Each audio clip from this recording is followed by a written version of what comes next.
Сегодня покажу 3 варианта салата из свеклы. Выбирайте, какой нравится, и не забывайте сохранять рецепт.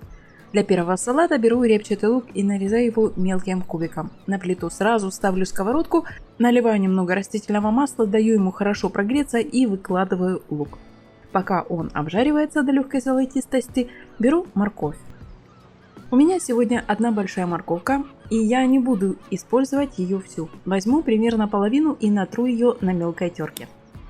Отправляю морковь в сковородку к луку, пусть они обжариваются вместе на среднем огне. В это время займусь помидорами. Выбирать идеальные томаты для этого блюда совершенно не обязательно. Отлично подойдут даже те, которые немного залежались в холодильнике. Нарезаю их некрупным кубиком и тоже отправляю в сковородку к овощам.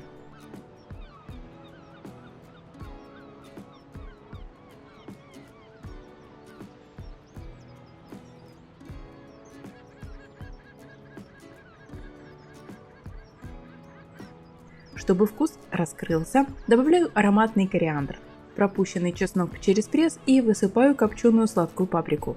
Все перемешиваю и добавляю маленькую щепотку сахара для баланса вкуса. Прогреваю всю эту ароматную массу буквально 1 минутку и отставляю сковороду в сторону. Теперь перехожу к главному ингредиенту. Беру сырую свеклу, очищаю ее от кожуры и натираю на крупной терке. Мне просто не хочется долго возиться, но если вы любите более нежную текстуру, то можно натереть и на мелкой терке. На чистую сковородку наливаю растительное масло, высыпаю всю свеклу. Добавляю неполную чайную ложку соли и половину чайной ложки сахара. Перемешиваю, накрываю крышкой и тушу до полной готовности. У меня на это ушло примерно от 15 до 20 минут. Пока свекла доходит до нужной консистенции, нарезаю острый перец. Мне будет вполне достаточно половинки стручка.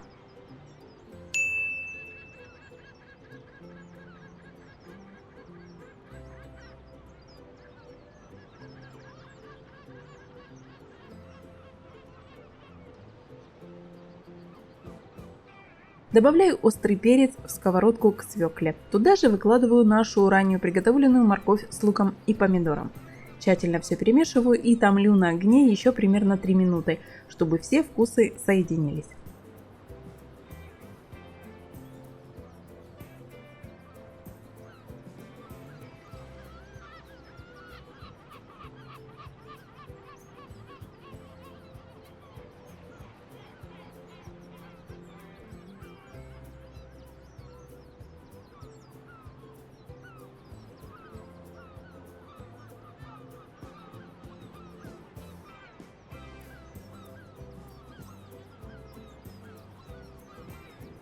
К такой горячей закуске подают поджаренный хрустящий хлеб.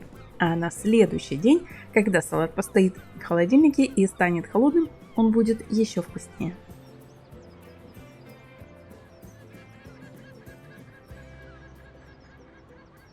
Перед тем, как перейти ко второму блюду, хочу напомнить, что в описании под видео и в подсказках справа вверху оставила для вас другие подборки рецептов на канале.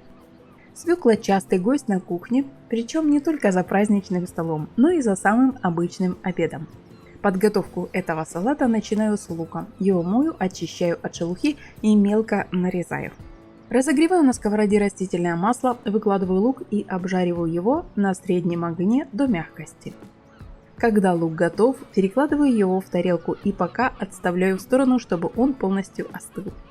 Для этой закуски нам нужна отварная или запеченная свекла. Я нарезаю ее тонкой соломкой, хотя при желании можно просто натереть на крупной терке.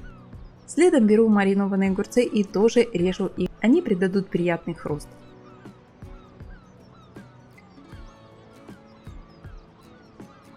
Жареный лук к этому моменту уже остыл. Добавляю его в салатник к овощам. Чеснок выдавила через пресс. Для заправки я использую немного уксуса, черный молотый перец и растительное масло.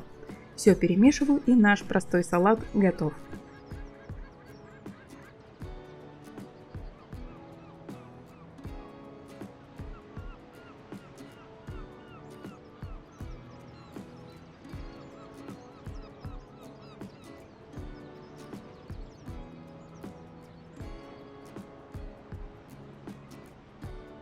Третий салат из отварной свеклы получается невероятно вкусный и тоже очень простой. Он порадует вас в любое время года. Беру свеклу и отвариваю ее традиционным способом в кастрюле.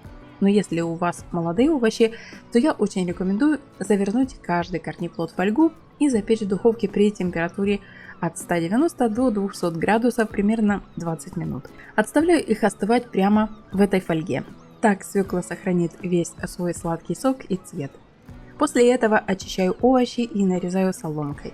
Точно так же соломкой нарезаю заранее отваренную морковь. Натираю на терке твердый сыр.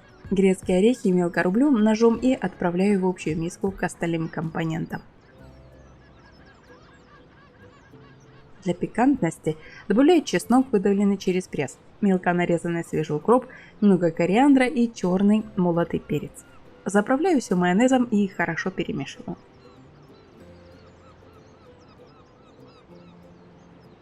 Салат получается аппетитный и отлично подходит на каждый день. Что вам ближе в таких салатах со свеклой? Пикантная остринка чеснока или более мягкий и нежный вкус? Может быть, у вас есть свой секретный ингредиент? Напишите свои кулинарные находки в комментариях. Мне будет очень интересно почитать. Благодарю вас за поддержку канала. Заглядывайте на канал почаще. Приятного аппетита!